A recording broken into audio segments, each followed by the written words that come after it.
Bismillahirrohmanirrohim. Kitab Mawaidul Usfuriyah. Hadits ke-20, anjuran malu dan takut kepada Allah. Dari sahabat Abdullah bin Mas'ud radhiyallahu ta'ala anhu bahwa baginda Nabi alaihi salatu wasalam bersabda, tunjukkan rasa malu kepada Allah dengan sebenar-benarnya malu. Kami berkata, ya Nabi Allah, kami merasa malu. Baginda Nabi Shallallahu Alaihi Wasallam bersabda, itu bukan rasa malu, tetapi barang siapa yang malu terhadap Allah dengan sebenar-benarnya, hendaklah dia menjaga akal dan pikiran, perut dan makanan, serta mengingat mati dan ujian. Dan barang siapa menghendaki akhirat, hendaklah ia meninggalkan kesenangan hidup duniawi dan lebih mengutamakan kehidupan akhirat daripada dunia. Barang siapa melakukan hal itu, maka ia telah menunjukkan rasa malu kepada Allah Subhanahu wa Ta'ala dengan sebenar-benarnya malu. Kemudian baginda Nabi alaihi salatu wasalam bersabda, rasa malu itu sebagian dari iman. Seperti datang dalam sebuah kisah, sesungguhnya telah datang seorang wanita pada baginda Nabi alaihi salatu wasalam dan berkata, hai Rasulullah, sesungguhnya aku telah melakukan dosa besar, maka obatilah aku.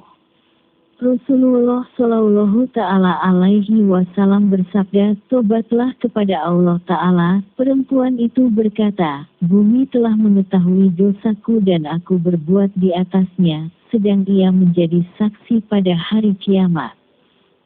Baginda Nabi alaihi salatu wasalam bersabda, ia tidak akan menjadi saksi bagimu. Allah Subhanahu wa Ta'ala berfirman, hari di mana bumi ini diganti dengan bumi yang lain. Perempuan itu berkata, sesungguhnya langit telah mengetahui dari atasku, ia akan bersaksi atasku pada hari kiamat. Baginda Nabi alaihi salatu wasalam bersabda, sesungguhnya Allah Subhanahu wa Ta'ala akan melipat langit, seperti yang telah Allah Subhanahu wa Ta'ala firmankan, hari di mana kami akan melipat langit, seperti halnya kami melipat catatan pada buku. Perempuan itu berkata, ya Rasulullah, sesungguhnya malaikat-malaikat mulia yang mencatat amal soleh menulis dosaku di dalam kitab. Baginda Nabi alaihi salatu wasalam bersabda, sesungguhnya perbuatan baik akan menghapus perbuatan buruk. Kemudian baginda Nabi alaihi salatu wasalam bersabda, orang yang bertobat dari dosanya seperti orang yang tak berdosa.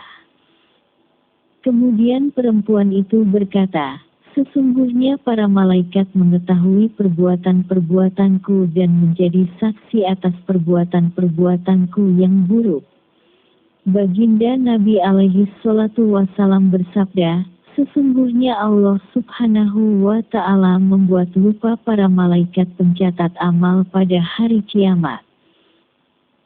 Sebagaimana disebutkan dalam kitab Robiul Abror, bahwa baginda Nabi alaihi salatu wasalam bersabda, apabila manusia bertobat kepada Allah dan Allah Ta'ala menerima tobatnya, dia membuat lupa para malaikat pencatat terhadap apa yang diperbuat oleh manusia itu. Wanita itu berkata, Allah Subhanahu wa Ta'ala berfirman, hari di mana lidah-lidah, tangan-tangan dan kaki-kaki mereka menjadi saksi atas apa yang pernah mereka lakukan. Al-Ayah.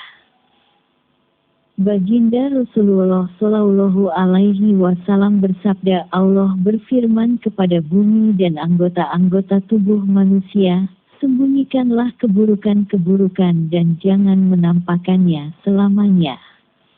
Kemudian perempuan itu berkata, ya Rasulullah, sesungguhnya semua ini adalah hak yang bertobat, hanya saja bagaimana manusia bisa tahan menghadapi rasa malu kepada Allah Subhanahu wa Ta'ala pada hari kiamat. Karena engkau telah bersabda, ya Rasulullah, pada hari kiamat orang yang berdosa teringat dosanya sehingga ia malu kepada Allah Subhanahu wa Ta'ala dan berkeringat lantaran rasa malunya itu. Sebagian orang ada yang keringatnya mencapai lutut, sebagian mereka ada yang mencapai pusar dan sebagian mereka ada yang mencapai tenggorokan.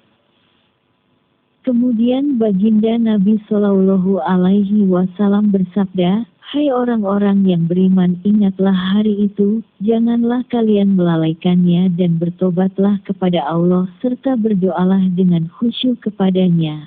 Sesungguhnya Allah Maha Penerima Tobat dan Maha Penyayang." Alhamdulillah.